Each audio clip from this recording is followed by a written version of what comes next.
Road show இனிமேல் இருக்காது. அப்படி ரோட் ஷோக்கு தான் நான் முதல்ல பதில் சொன்னேன். ரேலியே வாய்ப்பு இல்லை. ஏன்னா வந்து எந்த கட்சிகளுக்கும் வாய்ப்பு இல்லை, யாருக்குமே வாய்ப்பு இல்லை. ஏன்னா அது எஸ்ஓபி கவர்மெண்ட் போடணும்.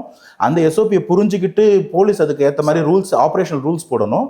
இந்த 6 மாத காலத்துக்குள்ள அதுக்கான வாய்ப்பு ரொம்ப குறைவு. ஏன்னா எனி டைம் இன்னொரு 1 மாதம் 2 மாதத்துக்குள்ள election commission code of conduct announce பண்ணிட்டாங்கன்னு வச்சுக்கோங்களேன். அதுக்கப்புறம் நீங்கள் அதெல்லாம் கொண்டு வர முடியும். இப்போ கூட செய்தியில் வேலைகள் அதான் நீங்கள் பாருங்க, எஸ்ஐஆர் பார்க்குறீங்க, நடந்துகிட்டு இருக்கும்போது any time it is gonna happen. So எனக்கு தெரிஞ்சு இந்த எலெக்ஷனுக்கே அது வாய்ப்பு கம்மி. யாருக்குமே அது பண்ணுற வாய்ப்பு இருக்காது. மேடை போட்டு பிரச்சாரங்கள் பண்ணலாம், ஊடகங்கள் மூலமாக மக்களை சந்திக்கலாம். இதுதான் எனக்கு தெரிஞ்சு இந்த எலெக்ஷனோட வாய்ப்பு.